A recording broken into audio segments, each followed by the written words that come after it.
Bonjour, bienvenue dans une autre vidéo sur notre chaîne. Nous traduisons ici des témoignages de personnes ayant vécu des expériences de mort imminente. Aujourd'hui, nous allons connaître l'histoire de Kim Kil. Il dit qu'il est mort et a vu que la seconde venue de Jésus commence en 2025. Si vous n'êtes pas encore abonné à la chaîne, abonnez-vous maintenant. Activez la cloche de notification pour être averti à chaque nouvelle vidéo. Écoutons maintenant le témoignage de Kim. Bonjour, je suis Kim Kil. Nous partageons sur Jésus sur YouTube et j'ai vécu un événement presque fatal il y a 19 ans et demi. Ma vie était chaotique à cette époque, plongée dans la drogue et l'alcool, en proie à une profonde dépression pour de multiples raisons. Je me sentais horrible, je croyais que je ne pouvais pas être pardonné, plongé dans ce désespoir, et j'ai décidé, de toute façon, de mettre fin à ma vie. Je me souviens m'être allongé sur mon lit, prêt à franchir cette étape, quand soudainement j'ai traversé quelque chose, un voile sombre, peut-être un rideau. Après cela, je me suis retrouvé dans un désert, sans comprendre comment ou pourquoi j'étais là. Ma mère était encore en vie sur terre, mais là, à ma droite, sans savoir pourquoi elle était présente en ce lieu désertique. En regardant autour de moi, je ne voyais qu'une grange vide, avec une clôture blanche et une petite porte. Confuse et ne sachant pas où j'étais, je m'en suis approché. Elle a pointé du doigt la grange, disant que Jésus était là. J'ai regardé et j'ai pensé que je ne voulais pas le voir, car j'associais ma présence là-bas à l'enfer, croyant qu'il m'avait jeté là. Malgré ma réticence, je suis allé avec elle jusqu'à la grange et j'ai vu Jésus, ressemblant à un garçon d'environ 12 ans, enseignant à des hommes plus âgés, les captivant avec ses paroles. Intrigué par son apparence enfantine, j'ai demandé pourquoi il ressemblait à un enfant de 12 ans, avec des cheveux bouclés. En faisant le tour de la grange, j'ai entendu une voix m'avertir qu'en faisant un pas de plus, j'entrerais dans l'obscurité sans retour. En me retournant, j'ai vu Jésus de l'autre côté, maintenant âgé d'environ 33 ans. Je n'ai pas compris la signification du désert à ce moment-là, je l'ai seulement compris 3 ans et demi plus tard, quand j'ai perdu toute ma famille en une seule journée. J'ai alors décidé de remettre ma vie à Jésus-Christ, demandant de l'aide. En me livrant complètement à lui, j'ai commencé à comprendre mon désert. Jésus m'a montré des choses là-bas, m'a révélé l'avenir, y compris le moment où il était enfant, il y a 2000 ans. Les gens disent qu'il n'y a pas de temps pour le Seigneur, et ce n'est que maintenant que je réalise la véracité de cela. Il y a une compréhension erronée du temps tel que nous le connaissons et de ce qu'il représente réellement pour Dieu. J'étais présente il y a 2000 ans avec Jésus-Christ, là dans l'étable, et également 16 ans dans le futur de ce côté de l'étable. Il me montrait mon avenir là-bas, avec ma mère, me prévenant que je comprendrais cela lorsqu'il emmènerait ma mère chez elle, ce qui s'est produit le 21 avril 2020. Je me souviens nettement quand je me suis retourné vers lui et ai entendu les mots « Encore un pas et tu sortiras de l'obscurité ». Il m'a regardé d'un air vide, un regard qui m'a fait me demander s'il me rejetterait, s'il m'enverrait en enfer. J'étais inquiète, croyant qu'il était profondément mécontent de moi. C'était mon évaluation légère, un regard qui semblait évaluer tout à mon sujet. Puis il a incliné la tête vers le bas, car il était plus grand, avec ses beaux yeux bleus, dissipant l'idée qu'il était noir ou blanc, il était du Moyen-Orient, avec une peau plus foncée. Quand il a posé sa main sur mon épaule, il m'a montré quelque chose. Il m'a souri, exprimant le sourire le plus charmant, et a dit « Je te pardonne. Tu enseigneras ma parole au peuple. » À ce moment-là, je ne comprenais pas le sens de ce mot, je ne savais pas que la Bible était appelée « parole ». J'étais confuse, mais plus tard j'ai compris qu'il m'avait oint à ce moment-là. Pendant qu'il maintenait sa main là, j'ai réalisé qu'il regardait le monde autour de nous, même si nous étions dans le désert. Il regardait chacun de nous individuellement, transmettant de l'amour, mais à un niveau que nous pouvions supporter, car plus aurait été écrasant. Il m'a permis de ressentir sa douleur, une douleur profonde causée lorsque nous adorons d'autres dieux, comme l'argent ou la drogue. Cela le blesse, car chacun de nous est un morceau du cœur de Dieu, pas métaphoriquement, mais littéralement. L'ennemi veut nous faire croire en d'autres dieux, sauf Jésus-Christ. La vérité est que Jésus est le seul chemin vers le Père, c'est par lui que nous accédons au ciel, mais il y a beaucoup de gens qui fréquentent les églises et se disent chrétiens, mais sont destinés à l'enfer car ils ne sont pas de vrais croyants. Jésus m'a montré cela. Il a dit que beaucoup ne connaissent pas sa parole, ne comprennent pas son appel, son message. Il a regretté que son propre peuple ne le reconnaisse pas.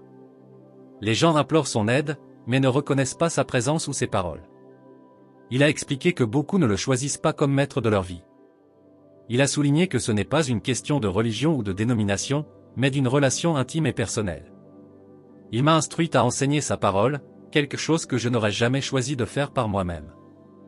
Jésus-Christ m'a chargé de cela pour aider les gens à apprendre à l'écouter.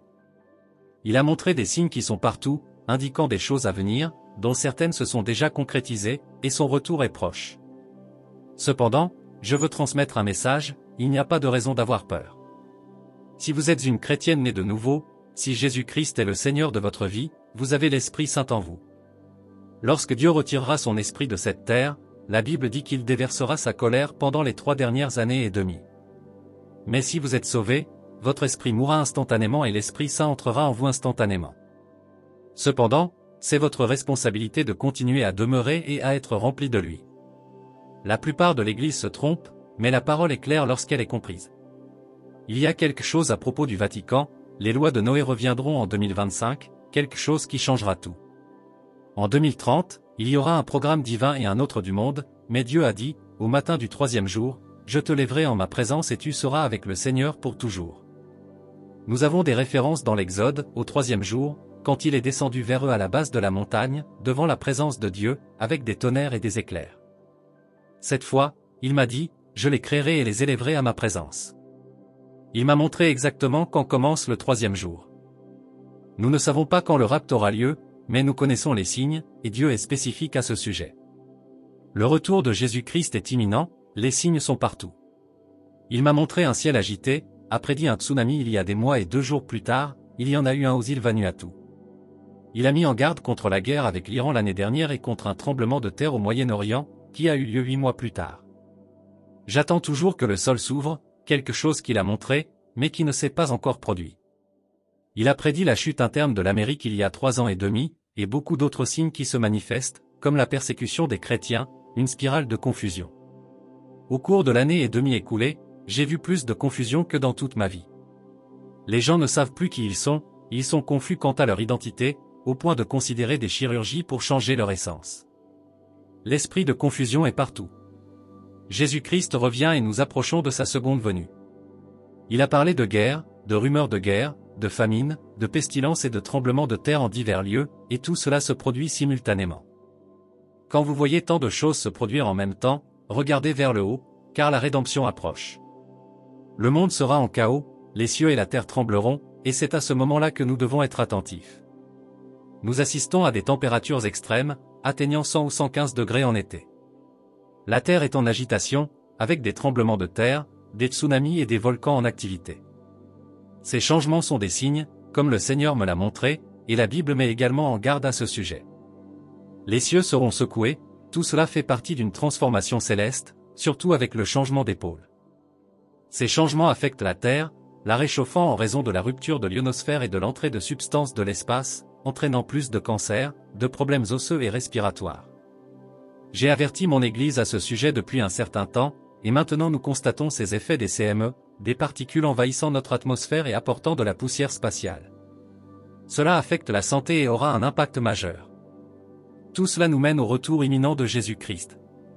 Les guerres, les changements climatiques, tout indique que nous approchons de la fin, mais ce n'est que le début des douleurs.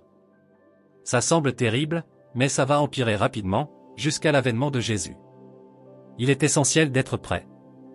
Jésus peut venir à tout moment, et la question est, êtes-vous prêt? Il nous jugera pour ce que nous avons fait de la vie que Dieu nous a donnée. Nous devons être prêts à donner une réponse qui glorifie Dieu et a un impact positif pour les autres. Je tiens à vous remercier de m'avoir accueilli sur votre chaîne, et je demande des bénédictions pour votre public et pour tous, au nom de Jésus.